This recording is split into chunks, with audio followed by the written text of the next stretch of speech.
जय हो गंगा मैया। हमने जैसे ही गंगा जी को प्रणाम किया, वैसे ही बगल में बैठे दद्दा ने हमें टोका।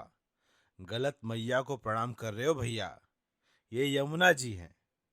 अपनी गलती सुधारते हुए हमने मन ही मन यमुना जी को प्रणाम किया और ट्रेन पुल पार करती हुई अपनी मंजिल यानी प्रयागराज स्टेशन की ओर बढ़ चली। ट्रेन समय से पहले ही प्रयागराज स्टेशन पहुंच गई और हमने साले साहब को फोन लगाया तो उन्होंने ट्रैफिक में फंसे होने की बात की और हम समझ गए कि जनाब घर से निकले ही नहीं हैं। स्टेशन पर खड़े खड़े हमें 1 घंटा हो चला था और मई की गर्मी में हमारा पारा बढ़ता ही जा रहा था। तभी जनाब सामने से आते दिखे और मेरे मुंह से सिर्फ साला निकला। लगता है साहब मन के ट्रैफिक में कहीं फंसा सा रह गया।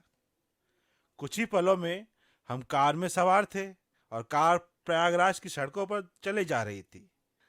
हमारा गुस्सा भांपते हुए साले साहब ने कहा, जीजा जी चलिए आपको यहाँ की मशहूर शिकंजी पिलाते हैं।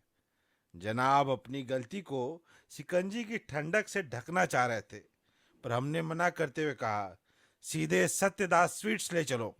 अब आपसे क्या ही छुपाए, बिना मीठा लिए कोई किसी के घर जाए ये अच्छी बात नहीं है, और खासकर बिना मीठे के ससुराल तो जाना ही नहीं चाहिए, भले ही घर फुफिया सास का ही क्यों ना हो।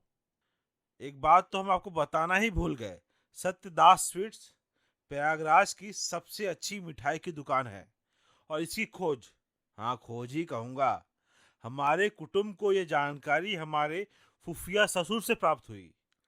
तो इसकी खोज उन्होंने अपने छात्र जीवन में पीसीएस की तैयारी के समय की थी। तब से वे अपने रिश्तेदारों को यहाँ की चमचम चखाते आ रहे हैं। अब तक हमारी नाराजगी अपने साले साहब से कम होती जा रही थी और सत्यदास स्वीट्स पहुंचते ही और चमचम चखते ही मन की कड़वाहट को मिठास ने घेर कर परास्त कर दिया।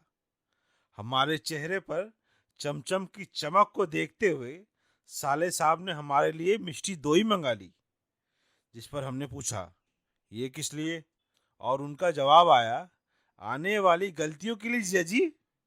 जिस पर हम दोनों ही हंस पड़े।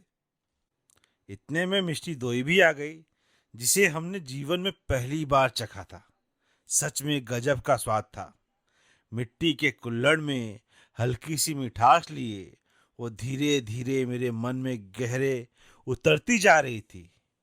आखिर में मेरे मन में आया कि जनाब आप बंगाली मिठाई की दुकान पर कुछ भूल तो नहीं गए? जैसे ही हमें याद आया हम पलटे और 2 रसगुल्ले मंगा लिए। बंगाली मिठाई की दुकान से बिना रसगुल्ले खाए विदा लेना, ये तो अपराध होगा ना।